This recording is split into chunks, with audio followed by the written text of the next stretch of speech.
I was at a crowded party and all of a sudden my vision started to tunnel. My palms got really sweaty. My heart started to beat fast. And I felt this overwhelming sense of dread kind of take over. And I remember I locked myself in the bathroom and I just slid down the wall and I just waited for it to pass, thinking like, this is it. Like, this is the end. And ever since then, I started living in fear of like, when was the next panic attack going to strike? And so I knew something needed to change because I felt so on edge all the time and could feel myself really withdrawing from my friends. So I went to my doctor and I said, "Listen, I'm having a lot of anxiety. Like what can we do?" And she pulled out a prescription pad and she started writing me out a prescription for anti-anxiety meds. And I said, "Let's just pump the brakes a little bit. I want to see if there's something I can do naturally first." And that's sort of what led me down this path of managing anxiety naturally. Welcome to Unleash Thyself, where we navigate the journey of self improvement and holistic wellness. I am your host, Konstantin Morun, and today we're joined by Heather Lillico, an anxiety warrior and a beacon of hope for those battling mental health challenges. Heather has transformed her struggle with anxiety into strength, developing a three-pillar system focused on mindset, nutrition, and movement to conquer anxiety. Her journey led her to become a nutritionist, a yoga and meditation teacher, equipping her with the tools to support others in piecing together their path to calm without the overwhelm. Heather has been featured on platforms such as iHeart and Zoomer Radio and in publications including the National Post and Tiny Buddha, sharing her insights on managing anxiety naturally. In today's episode, Heather and I will delve into her holistic approach to anxiety management, discussing how meditation, nutrition, and yoga play pivotal roles in restoring peace of the mind and body. We will explore whether anxiety can truly be healed or just managed, the roots of overthinking, and how to stop it. And of course, we'll also take a look at simple, effective meditation techniques for the meditation skeptics among us. And I used to be one of them as well, not anymore. Heather will also share her knowledge on the connection between diet and mental health, highlighting calming foods for anxiety and discussing the impact of organic versus conventional produce on our well being. Expect to learn about the potential anxiety inducing effects of certain foods and how supplements and probiotics fit into the anxiety relief puzzle.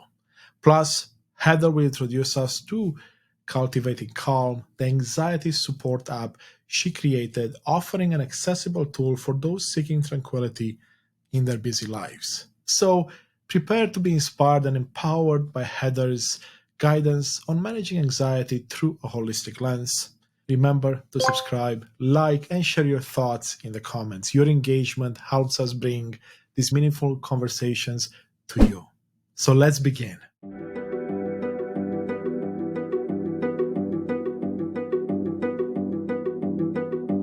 Hello, beautiful souls. This is Unleash Thyself. And with me today, I have Heather Lillico. Heather, it's such a pleasure to have you with us. Oh, well, thanks for having me. I'm excited for this conversation. Yeah, likewise. So I know, Heather, you specialize in a few things, but the most important one on my list is how you've overcome anxiety and now help other people overcome anxiety. So let's tell people really quick what it is that you do today and how you've helped yourself and others get to this point. Sure, let me share a little bit about that. So, I am a holistic nutritionist and a yoga and meditation teacher. And I started working in this area because I wanted to help people manage anxiety naturally. And I think, like a lot of people who work in this area of mental health, it's through their own experience. And it was certainly the case for me. So, I'll share a little bit about how I sort of went down this path. So, growing up, I was always kind of a nervous kid. My mom used to say that I had a capital W on my forehead for worry. And I was always sensitive, like any type of criticism, and I would be in tears. I was a perfectionist. I had to get top marks in school, or I felt like a complete failure. And I was an overthinker.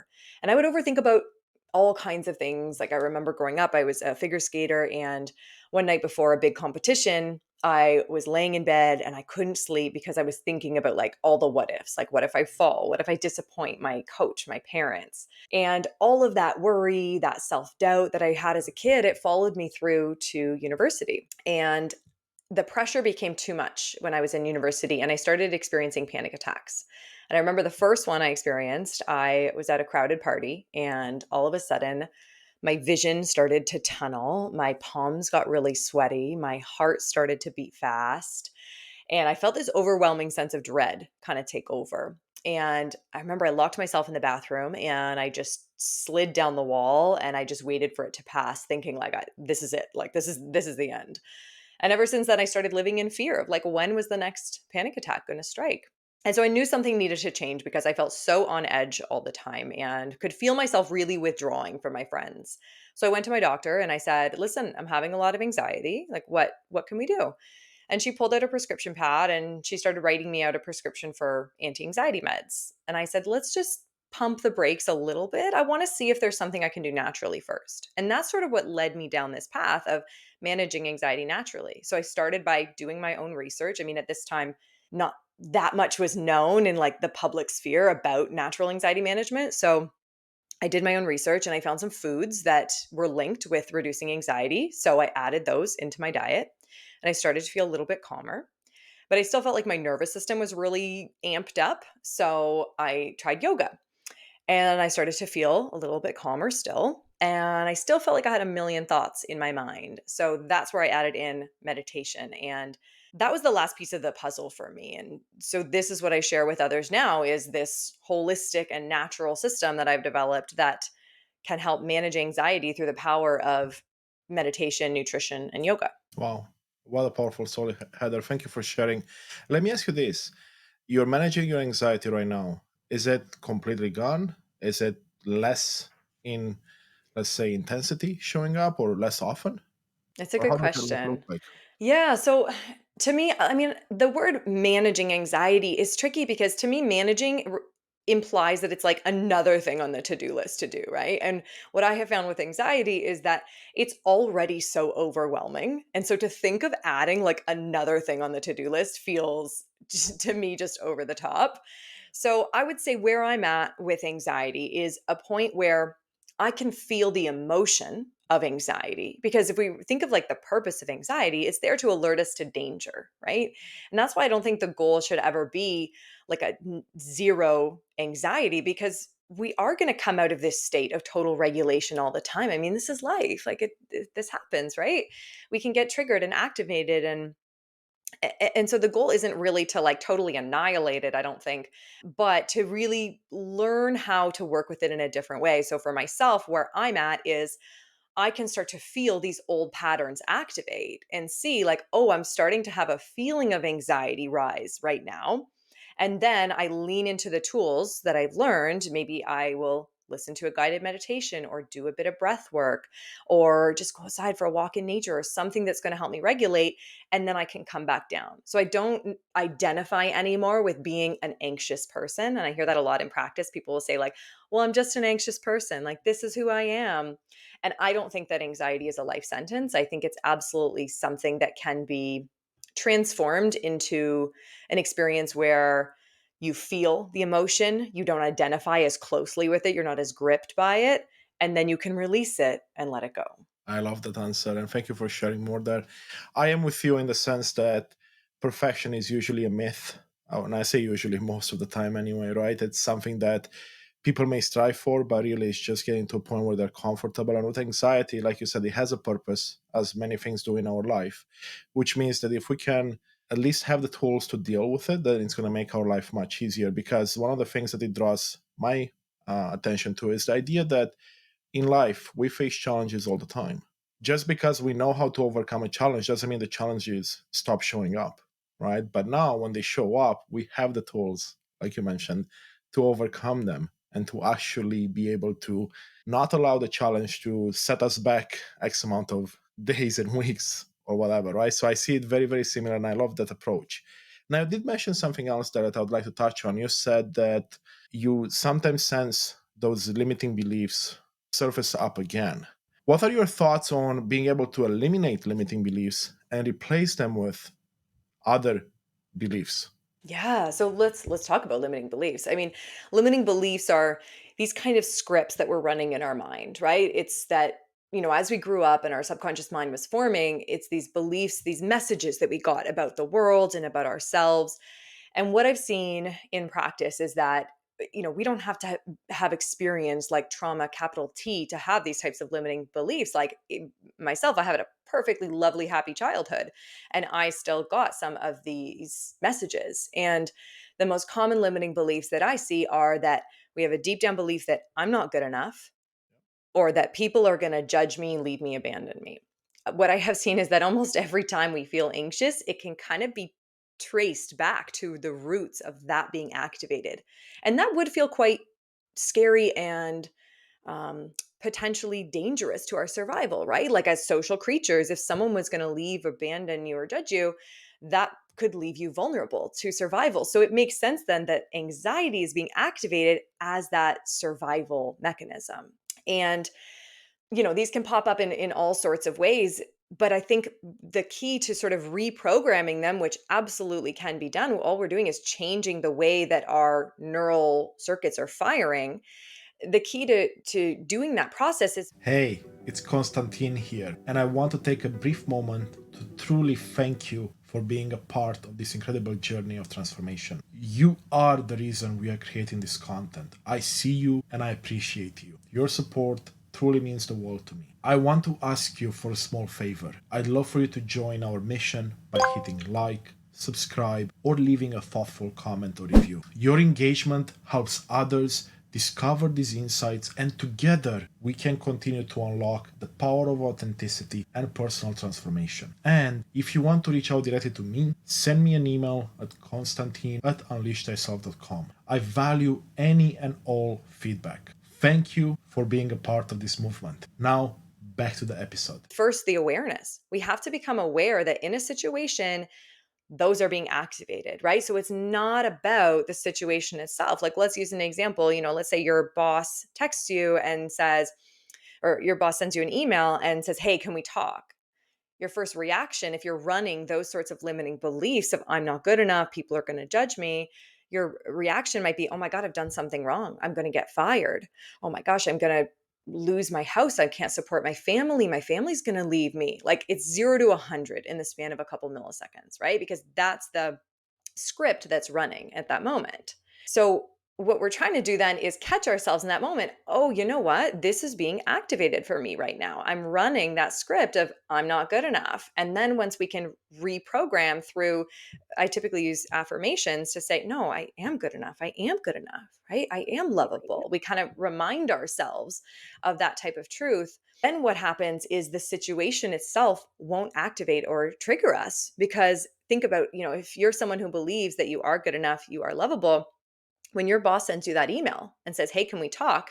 You're going to think, "Oh my God, maybe I'm getting a promotion. Like something really good is happening," right? Because you're running a different script then. But I think the key pieces in order to reprogram these limiting beliefs are step one, an awareness to understand it's being activated. And then step two, a conscious choice to choose different thoughts, to run a different program, to run a different script. And then step three is the repetition of that over and over again. We catch ourselves with awareness, we choose differently, and then we act in that different way, right? We act as though someone who feels that they are good enough, who knows that they are worthy.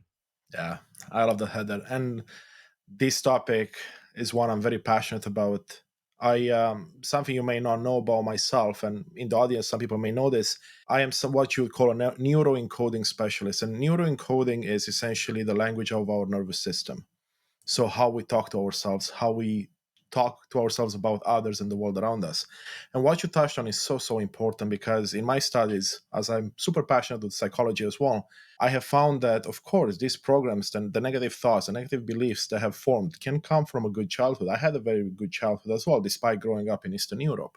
But the trauma that I have, and the trauma you have, and the trauma everyone else has, cannot be put on a scale and compared to each other. We each have our own traumas that have led us to those limiting beliefs. It could be as simple as a teacher saying something in school when we grew up, and we took that and we ran with it. And what I have found in my practice and in my studies is that, like you said, those steps to the limiting beliefs, amazing. The only one I would add in there is the fact that when we look at limiting beliefs, there are two parts I see. Like you said, become aware of it, and then see what you can do in the moment to manage it, just like you've done and like you're mentioning. And then look at how you can eliminate that limiting belief, because one limiting belief can be removed and then replaced with something positive. And I love that idea, like you shared. Hey, it's got to start with positive talk, self talk, and go from there. But it has to be based in proof, it has to be based in reality. And if we manage to catch ourselves, stop a behavior, reprogram it, we can get very far much faster, right? So we can get to the destination a lot quicker because we don't have those old programmings running in the past. But you're right, awareness is half the battle, as I say, because if you're not aware of a problem, then it's going to set you back. Right. Yeah. Most of us are just sort of running on autopilot, right? We go around our world and we're constantly sort of like blaming our external circumstances for making us feel a certain way, right? But that doesn't feel so empowering because if I'm always waiting for my external circumstance to get better, right? For the stars to align for me to then feel good enough or for me to act and go after what I want and, act in alignment with my purpose, like I'm going to be waiting a long time. I'm going to end up living a really small life, I think. Yeah. I agree with you 100%. Unfortunately, though, most of us have been there and are stuck in there because it's so much easier to blame everyone else for the problems we have. Because after all, that's what we're shown in the world. That's what media portrays. That's what society portrays. That's what I learned in school. It's not your fault. If someone has been mean to you, it's them. It's not you. And sure, of course, a big part play, is on their side. However, it's also how you absorb everything, how you react to it. Because I believe to every situation, there's like a coin. There's two sides. You can take the positives and run with that, or you can go straight to the negatives, and then that's going to dictate your life. Yeah, it's such a good point. Absolutely. Now let's get back to the anxiety piece for a second, right? So you mentioned nutrition as a big part of it. Same with mindfulness, right? Meditation, yoga, other elements. But let's touch on nutrition first. What have you discovered there? Because I'm really curious. That's one of the first times I hear the nutrition plays a big role in Mhm. anxiety, even though I know the nutrition plays a big role in pretty much everything to do with us, our bodies, and our thoughts and feelings. Yeah, it's such an underrated piece, the nutrition piece, because I think on some level, we make the connection between what we're eating and how we're feeling, right? Like I generally know if I have a meal that has a lot of fried foods in it, or I have a snack or something that has a lot of sugar in it, like I'm not going to feel that great after. I think most of us have sort of made that connection, but we might not really understand the true relationship between what we're eating and how we're feeling, and that the foods that you're consuming, those nutrients that you're getting from foods are literally becoming the cells in your body. Like these are the building blocks that you need for things like your neurotransmitters that are going to help you feel happy and calm and good. And the foods that you're eating are going to support your gut bacteria. And your gut bacteria are balancing your blood sugar, which makes you feel more even keel, less grumpy, irritable, anxious. They're also helping to make a lot of your neurotransmitters as well. So what I like to say is like no amount of meditation in the world is going to overcome a deficiency in a diet if you don't have the building blocks that you need to feel calm. And so the like nature offers us so many different incredible foods that are going to help our mood. So let's maybe go through some of them right now Yeah, that that'll be our great. listeners could consider. So one of the best ones for mood, for anxiety specifically, are seeds. So pumpkin seeds, chia, flax, hemp, sunflower. These seeds are nutrition powerhouses when it comes to anxiety. They are rich in magnesium, which is one of the best minerals we have for anxiety. It's involved over 300 reactions in the body, and it has links to sleep, has links to helping relax your muscles, and also producing GABA. GABA is our brain's relaxing neurotransmitter, and it relates to anxiety because if we don't have enough GABA, we will feel anxious. And so, seeds, I usually recommend aiming for a couple tablespoons a day of seeds. So, that could look like a handful of pumpkin seeds or sunflower seeds as a snack. It could look like your morning smoothie. Maybe you're adding in flax or chia into it. Maybe you're making a dressing out of hemp seeds and doing like an immersion blender and blending it up. Lots of different ways to get them in, but I think they're often overlooked for just how much nutritional power they have. So that could be one that people could consider. Leafy greens as well are incredible for mood. They're rich in folate, has links to depression. And sort of the deeper, richer color ones are ones we want to focus on. So, like kale, Swiss chard, Spinach is great, arugula, mustard greens, dandelion greens. Like we can think out of the box a little bit here. And maybe, someone's having like a side salad to get those greens in, but they can be mixed into smoothies. That's how I have them in the morning. You could be having, a pizza and you're topping it with arugula or spinach, or having a sandwich and adding in your greens in there. But they're going to be incredible for mood. And then the other one I'll mention is fermented foods. So these are sauerkraut, kimchi, kefir, yogurt, tempeh, miso, and these foods contain live bacteria. So they're going to support a healthy gut. And I usually recommend two different fermented foods a day. I would say people are often maybe having one, but aiming for two a day is going to get you different strains of bacteria, because different foods have different strains and different strains do different things. So we want to make sure that we're supporting the gut. And I will mention as well that there's a pretty big link between anxiety and irritable bowel syndrome, or any type of like digestive problems. They have a pretty high comorbidity because they're so related. Like Yeah. your gut and your brain are talking to each other all day long. Neural connections, there's hormonal connections. They can sort of talk through the blood as well. And so we want to be supporting the gut so that we can also support the brain and support the mood. That's amazing stuff, Heather. And I knew of some of those. I heard a lot about the seeds. It's something that I keep hearing and it comes back. Let me ask you this though. When it comes to the foods you mentioned, is there a big difference between what you find on the shelf and let's say organic, grown leaves, green leaves, or even the seeds? Yeah, so when we when we find something that's organic, there's a little bit of mixed evidence on it, but what we see consistently emerge through the literature is that food that is organic has higher antioxidant levels. So it that is going to be helpful for brain and mood, right? Like antioxidants protect the brain from damage. So the more antioxidants we have, the more we can buffer the effects of our world, right? And all sorts of things are sort of attacking our brain in a way, like our environment and being exposed to pollution and plastics, and even things like exercise can produce free radicals that are going to potentially affect the brain. So we want to have more antioxidants. So organic can be helpful from that perspective.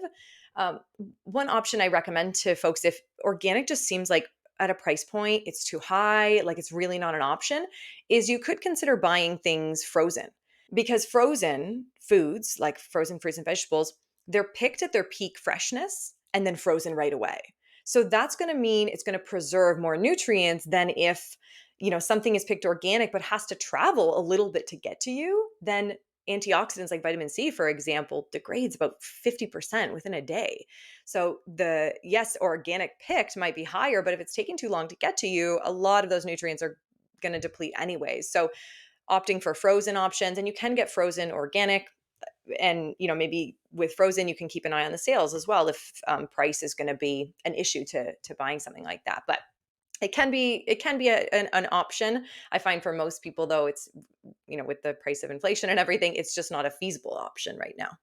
Absolutely. No, I love those points, Heather.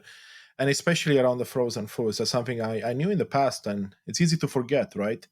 That those fruits and veggies are actually more nutritious because they're picked when they are at their best and then frozen right away. Yeah, And of course, they go great in smoothies and everything else because it doesn't matter if it's mushy or it doesn't look as amazing as a fresh fruit, exactly. Yeah, right? So yeah, it does that's really well in awesome. that. Or like, as or like soups or stews or something, we can be buying veggies frozen, and then maybe like we're blending it up and then the texture isn't as important. Yeah, I love that actually. That's a great point. Now, we talked about some of the things that we can add. You mentioned briefly things we can remove, which let's say are the obvious ones, fried foods and whatnot. But are there any foods that we should look at removing that may not be as obvious? Yeah, let's talk about some foods that could potentially be making anxiety worse. And I want to say first that, to sort of frame this recommendation, that I'm all about everything in moderation, right? I don't believe in like strict food rules, and I want people to have a healthy relationship with food. So the ones that I'm going to mention here, I'm not saying it's a hard and fast rule. You should not be having this. Remove it right away from your diet. What I'm saying is to maybe think about, how does this affect me? Like when I eat this food, how do I feel? And sugar, I would say, is a really big one, because sugar and like processed sugar, right? So things that you would find in like cookies and cakes and candies, your high fructose corn syrup or like white or brown sugar.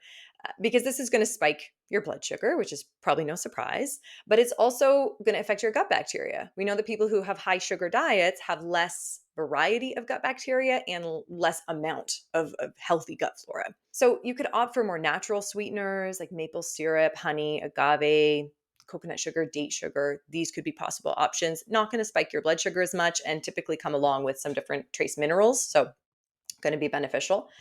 Um, Red meat, I would mention as another one. I mean, the World Health Organization has classified it as a group 1 carcinogen, meaning cancer causing.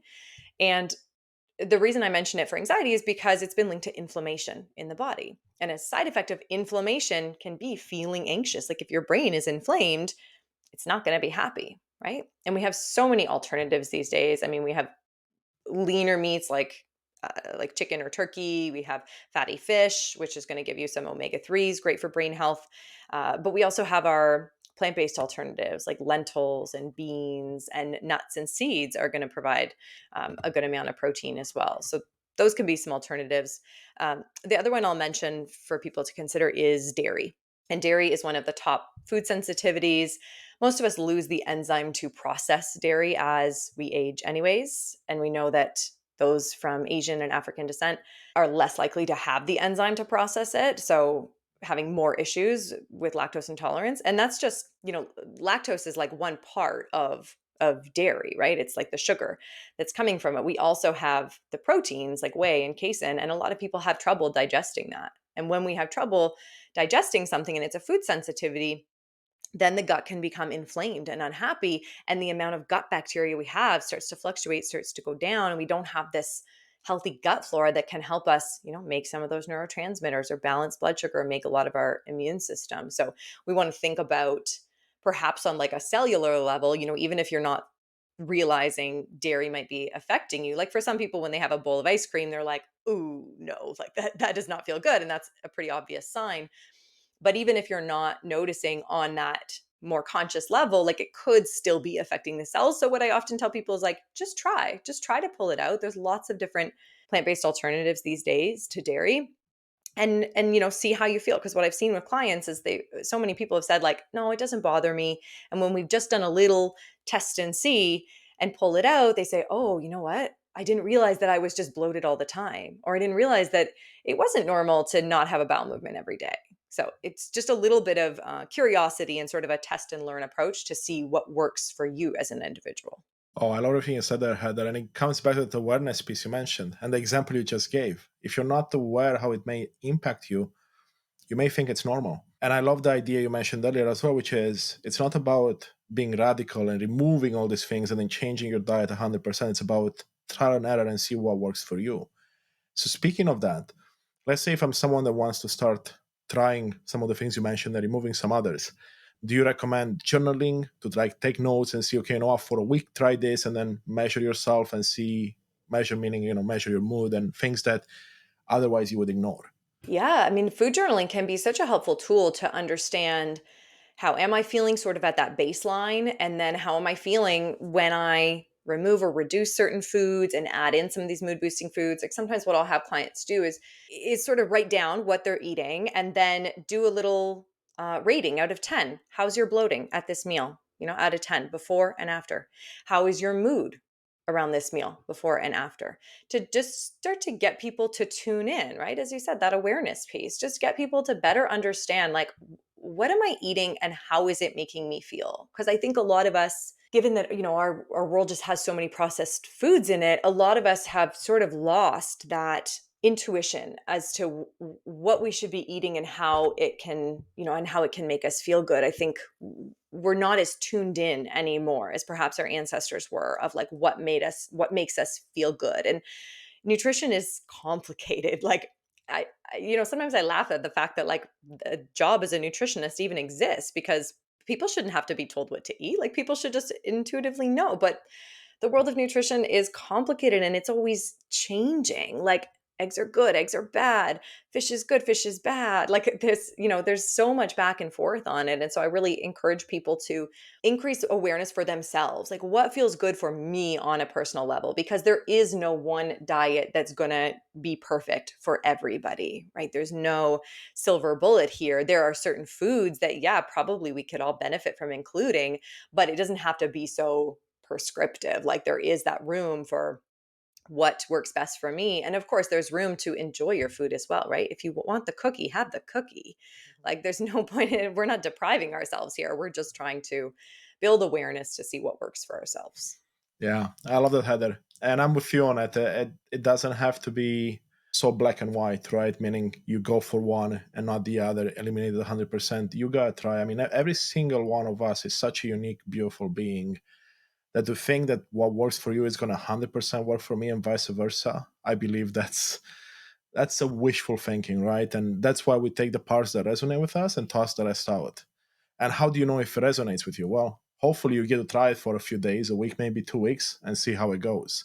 I was reading a research paper the other day, and they've discovered it takes about 66 days for a new habit to form. Now, it doesn't mean it's going to take you 66 days to realize if something is helpful for you or not. You can probably tell fairly quickly. From what I've seen, for me, it's anywhere between 4 to 8 days on average to see, okay, this food is definitely not good for me. Some it could be as simple as just eating it or removing it for a few days and be like, wow, yeah, I am less bloated. Mhm. Mhm. Yeah, I mean, it can be so individual how long it takes often with some of these foods. Yeah, you might see changes in a couple days in terms of like the bloating or your energy levels, your mood. But then I usually like to keep someone on a protocol for like 4 to 6 weeks so that we can do the underlying work of healing the gut and having those gut cells, turn over and making sure that they're nice, healthy, and plump, and that we have a lot of really solid gut bacteria in there. That's like the deeper work that's happening while perhaps we remove or reduce some of these foods that are making anxiety worse. Yeah, love that, love that. Now, before we move away from nutrition, is there anything else that we haven't covered? Maybe supplements, maybe anything else that we can chat about? Oh yeah, let's talk about supplements. So I think there's a time and a place for supplements of, I advocate for real whole food and making sure that you're trying to get your nutrients through that. But I think when it comes to anxiety, there's so many supplements that can be beneficial. So some of the top ones that I recommend are magnesium as a supplement because it's helpful for sleep. It's helpful for promoting GABA, that relaxing neurotransmitter. It's great to take before bed, and often a B complex vitamin. So these are like your energy and mood vitamins. And, in Canada in the winter, it is quite cold and dark. And so vitamin D is a great one to include, has big links to mood. And then I usually like to include some type of adaptogen. So, an adaptogen is an herb or a mushroom, some type of plant that helps the body balance out hormones. So, it helps get to like sort of that root of what's not in balance in the body that's leading to anxiety or mood issues, and then actually like go and balance that out. So, one of the top ones that I love is ashwagandha. Ashwagandha is called Indian ginseng, and it has been shown in research to be helpful for insomnia, for anxiety, and it actually lowers cortisol. So that's how it's like really getting to the root of like what are the hormones that aren't in balance here, and let's regulate them. So it's a fantastic one to take. Rhodiola is another great one, been shown to be helpful for anxiety and burnout as well. So if anyone is feeling sort of maxed out, tapped out, exhausted, then rhodiola is a great one. And a lot of these adaptogens take a little bit of time to work. So typically we see results around like the 4 to 6 week mark. So it's not something that's like a quick fix. You're going to take it one day and feel better. Typically, they do take time to sort of build up and balance things out in the body, but they're just fantastic and I think often overlooked supplements. And we have ones from the mushroom world as well. Like reishi is a great one. It's called Nature's Xanax, and so it can help you kind of like chill out. That's a good one. Lion's mane is great for depression, anxiety as well, and it can actually regenerate cells in areas of the brain. So, lots of amazing things from the plant world that can help anxiety. Wow, I love that. How about anything for the gut, like probiotics? Because that's a big one that keeps coming up nowadays. Hey, take this. 15 billion or whatever, how many billions of probiotics you can help your gut health? Yes, thanks for mentioning that. It's such a good question. There are certain strains of bacteria that specifically can be helpful for mood. And we're starting to see now a lot of formulas come out that are mood probiotics specifically because they have these strains. And what we see, at least in animal studies, is that when these animals are given these strains of bacteria, they display less anxious behavior. So often in like, a maze test or something, a mice might be less stressed out. And yeah, it's pretty exciting that we're seeing a lot of formulas specifically for mood. And what I say is, if you are going to supplement with a probiotic, I typically recommend start low and go slow. Meaning if you're going to hit it with something like, a 50 plus billion, it might be a lot on the system to start. For some people, it's just too much. So, and when I say too much, I mean you could have symptoms like more bloating than normal, or you'll have trouble with bathroom issues. So you can start at sort of a lower dose and then kind of work your way up. I have a lot of clients that will sort of break up the capsules and then maybe put half in a smoothie one day or dissolve it in something, and you can sort of break up the dose that way. But it's a really exciting area. I think if I was to sort of look into my crystal ball and see what's coming in the area of nutrition and mood, probiotics would be right up there.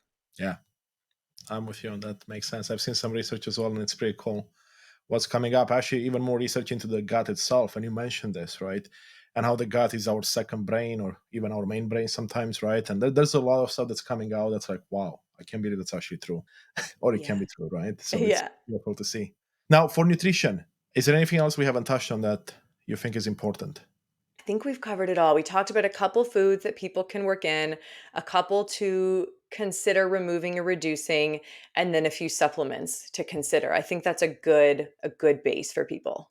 There's lots in there that people can look at. And I'm not a nutritionist, but what I've seen in my life and the life of others, don't put all of those in at the same time because you won't know what works and what doesn't, and it's going to be very hard to maintain. At least that's that's my unprofessional opinion. I'm not sure how you feel about that.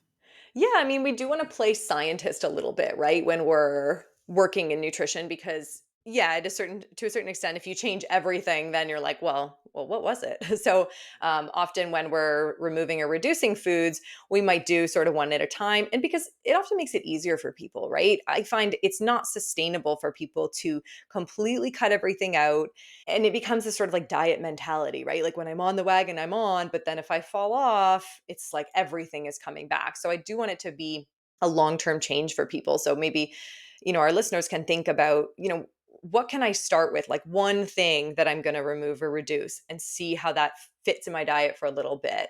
And then, what's another thing that I'm going to remove or reduce? And it doesn't just have to be a complete takeout. Like these are kind of swaps we're making, right? So it's if I'm going to remove or reduce red meat, then I'm going to add in a plant-based protein, and that's going to benefit me with fiber, and it's going to feed the bacteria in the gut. It's going to provide protein. It's going to be easier on digestion. Like there are these kind of swaps that we can consider. Absolutely. Love that. Love that. And I guess one thing I would add from my own experience and what I see in my practice when I tackle anything mindset, anything psychology, looking at remodeling our brain, essentially rebooting, rewiring, is that as you start becoming aware of things you want to change, right? Tracking it becomes very important. But at the same time, having someone in your corner that can actually see your blind spots and help you see them as well. Because what I have found in my own life is like I'm going to try all these things you mentioned, but it's based on like information all over the place. So if I have someone that I believe in, I trust in, like yourself, for example, I say, hey, this is what I'm doing. What's the biggest fire that we need to put out first? And the analogy I give is, let's say, Heather, you and I live on the same street, and your house is next to mine, and mine is on fire. You have two options, really. I mean, three, I guess. You can just watch and hope that nothing happens, and the fireman will take care of it, or you can try to prepare your home so it doesn't get affected by my fire. But the reality is, if my fire goes out of control, it doesn't matter what you do; it's going to take your house as well. So we need to focus everything on my house first. And I realize that in our life we have these fires, be it in the mental game, emotional game, spiritual game, physical game. And I can see the same thing with nutrition, right? There are certain things that are causing more of the issue than we realize, and we are usually not equipped to see that. But if we have someone like yourself in our corner, be like, hey, this is what I do on a regular basis. You may be able to spot trends and see, okay, well, this looks like a big fire. Let's put that one out first. And then usually that has a cascading effect on everything else. At least that's what I noticed with mindset, with psychology, right? Because if, let's say, I lack self doubt, I procrastinate, I hesitate. Well, there might be a fear of failure or fear of rejection at the bottom of it. And if you knock that down, it's going to knock all of them down at least a couple of notches. Yes, yes, absolutely, right? I think this is why we need a holistic approach when it comes to anxiety because it's not just one thing, right? We need to include this sort of like this mindset piece, this nutrition piece, this movement piece. I think these are all the pieces of the puzzle that come together and just like if you were missing, one of those pieces of the puzzle, your puzzle wouldn't be complete. You would have this gaping hole in it. And that's why they need to come together. And what I wanted to create for people is a system because anxiety is so overwhelming and there's a lot of information out there, but it's like, how do I combine them, right? And how do I put them together and create these habits that last? Because a lot of people won't address that underlying belief piece, as you just mentioned, right? If we're not addressing the mindset piece, then the self sabotage is going to come in and we're going to say, oh, like, I don't have the time to do this 2 minute meditation or whatever it is, but we're going to come up with the excuse, right? And we self sabotage. So becoming more aware of those patterns and getting to that deeper root of things, I think that's a really key piece for anxiety. Yeah. Yeah, absolutely. I love that. And before we touch on that even more, let's talk a bit about the app you created, right? Which touches on mindset, touches on nutrition, touches on the mindfulness or movement piece. Tell us a bit more about that and why you came up with it. So I created Cultivating Calm, this app, because when I was deep struggling with anxiety, I felt so overwhelmed, but I also felt like I didn't know what to do. Like I didn't know what pieces could come together. And I have done years of therapy and talk therapy was so helpful, but I still felt like it didn't help me with the habits. Like, but what am I doing every day for my mental health, for my self-care? And that is why I developed the app because I wanted to help people establish really solid habits in these three pillars, right? In mindset habits, so this is the meditation piece, in nutrition, what are we eating, these building blocks, and then the movement piece, right? How are we moving our body in a way that regulates the nervous system? So this app is sort of a culmination of that. And I wanted to create it so there were sort of like there's different libraries on the app of meditations for every anxiety induced scenario. So like right before you have a big meeting or you're feeling imposter syndrome at work or that inner voice is getting really critical, there's meditations for all of that. And then there's recipes on there, like delicious whole food plant-based recipes. And then there's movement practices, there's yoga classes, there's ones for like if you're having or just had an anxiety attack, there's a class that you can do to regulate. There's sleep practices. And then I also wanted to create a couple of courses that sort of brought that all together because it's great to have these buckets, this library of resources, but I also wanted to help people establish this sort of system for their life so that what do I need to do every day to feel calmer? And what can I do in like a couple minutes a day? Because what I have seen is that, a lot of us don't have endless time. So we have to do really impactful practices, right? If you could do a meditation that was 2 minutes, but that helped you regulate and calm down, like I would think most of us could prioritize that in our day. So the courses piece of the Cultivating Calm app really like brings it all together. There's a course I just put on the app that's called the 10-day nervous system reset that has one practice that you do every day. And it's all about building up a connection to yourself, to others, to the world around you. But I think most of us have just a couple minutes a day that we can prioritize for ourselves. That and you're right. It's not that we have a couple of minutes, we can make them available. Most of us fall in the trap of saying, I don't have time for this or that. Meanwhile, we spend half an hour browsing Instagram and Facebook and whatnot. And hey, I'm guilty of that too. Don't worry, like everyone is doing that to some degree, right? Or you have a few minutes before you jump in the shower after you finish your shower. There's always time if you want to make it available, if something becomes a priority. That's at least what I have found in my life. Oh, absolutely. Right. My philosophy when it comes to self care is that we don't find the time, we make the time. Right. And it really is an act of self care, right? It's an act of showing yourself that you're worthy when you prioritize these pieces. And so when people start to prioritize having these habits in their life, they do start to feel calmer because already that self doubt piece is going down, right? We're building confidence every time we say to ourselves, I am important. And we do the practice that reaffirms, yes, I am important, right? I'm deserving of taking 1, 2, 3, 20 minutes for myself. Absolutely. And for those that have enough time to do the research, you can take a look and see why negative thoughts and why anything negative makes it to our conscious mind so much faster than anything else. It goes back to what you mentioned earlier, protection and staying alive. So, of course, your ego, your mind, your brain, your subconscious mind wants to keep you alive, which means that anything negative will make it to you much faster than the positive stuff, which means that most of us in our life have these repeating thoughts, all this negative stuff, because it's so much easier to perpetuate something you know. So if you want to change that, you need to practice the positive elements. But it's also believing in them, right? Because I could be saying, oh, how amazing I am. But if deep down I don't feel that, if I don't connect with it, it doesn't really matter at the end of the day. So, like you said, the practices will allow you to get there and realize how awesome you actually are. And most high achievers, and I would argue that almost all people are high achievers, meaning they want better than they have today. Most of us struggle with that big time. Oh, yeah. I mean, it's such a core belief for a lot of people. And you're right about that sort of negativity bias, right? It's like the job of your brain is to think, to help keep you alive. And it does that by searching for things that could potentially kill you, right? Things that could be dangerous. And it's not just physical danger, it's this like emotional type of danger that we're experiencing, right? If we're feeling like not good enough. And so anytime we do these small acts of self-care, we then reinforce this new belief that we want to have. I am worth it. I am good enough, right? It's that small little action that can compound over time. Yeah, exactly. Exactly. And I mean, the practice I use every day, and it's getting better and better for me, is as soon as I notice a negative belief or negative thought, rather, interrupt it. And that's usually with something physical, right? Even as easy as getting up from a chair, saying something out loud, doing something to interrupt the pattern. Then this is a part that most people don't do, is first celebrate that you caught yourself doing it, right? Because by celebrating, and I usually take a deep breath, put a smile on my face and celebrate, because that's going to release dopamine, and your brain's going to be like, hey, that's good, what happened there?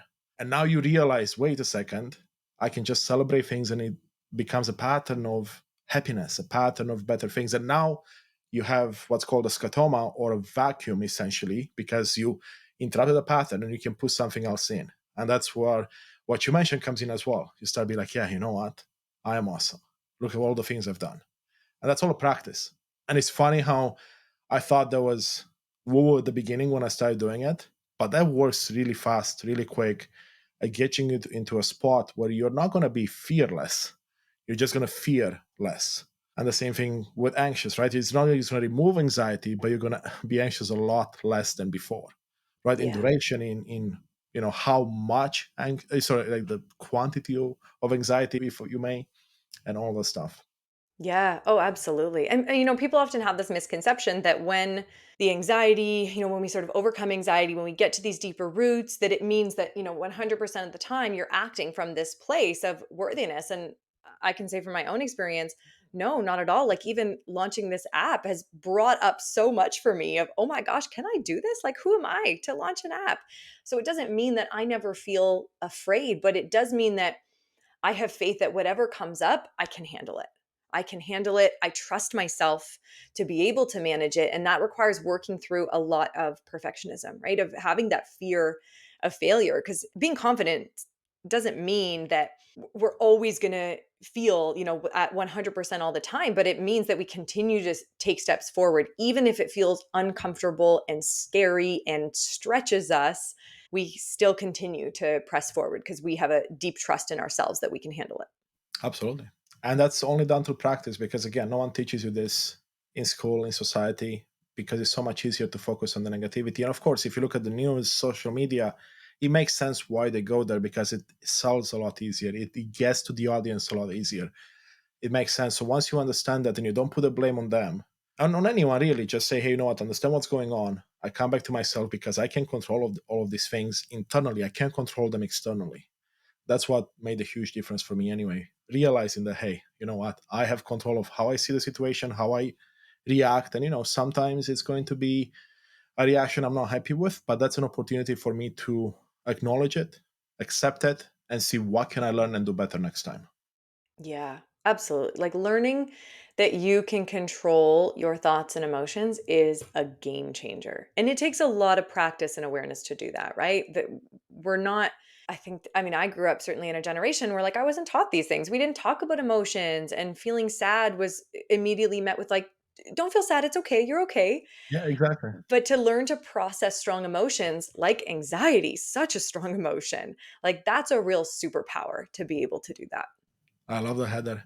Love that so much. So let's talk about this app really quick. Where can people find it? Is it on Android? Is it on iPhones? Any Apple devices? Where can people find it and find more about you?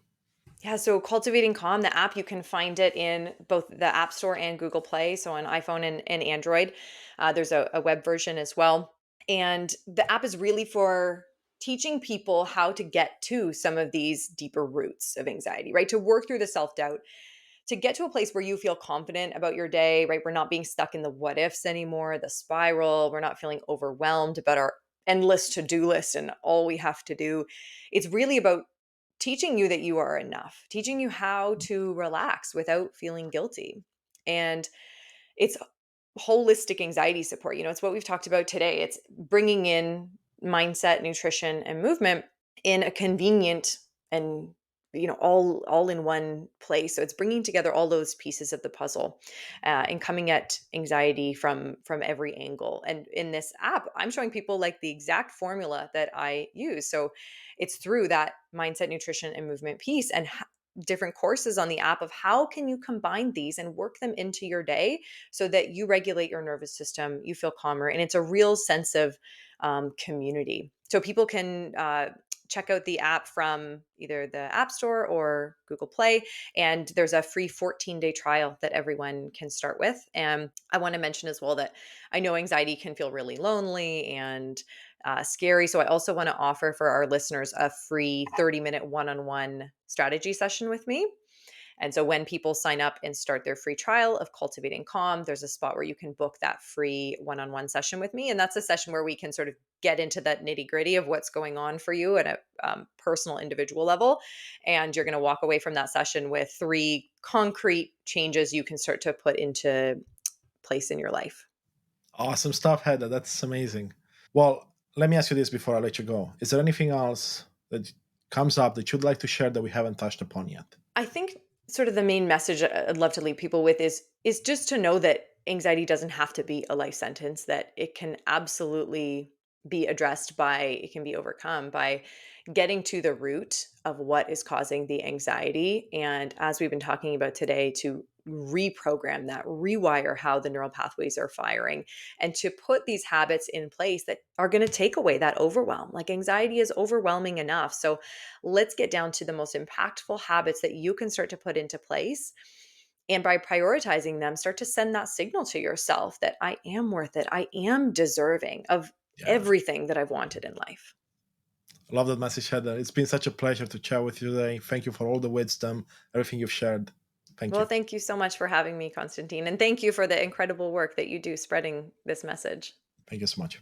Thank you so much for joining us on this exploration of personal transformation. Your presence and engagement are at the heart of what we do, and I sincerely appreciate you, your time, and thirst for knowledge, inspiration, and empowerment. Please consider showing your support by hitting like, subscribe, leaving a comment, or writing a review. Your engagement not only fuels our mission, but also helps others discover these insights. For more daily guidance on personal transformation across the mental, emotional, spiritual, and physical realms, be sure to visit our website at unleashthyself.com. You can also find us on Instagram at Unleash Thyself Today, TikTok and YouTube at Unleash Thyself, and there we post daily content designed to inspire and empower you on your journey. If you have any specific thoughts, questions, or feedback, I truly value your input. Or if you'd like to have a conversation with me or work with me, please feel free to email me directly at constantine@unleashthyself.com. I would love to hear from you. Together, we're building a community united in authenticity and purpose. Once again, thank you for being a part of this movement. Until next time, continue to embrace your true self, and live a life on purpose with purpose. See you in the next episode.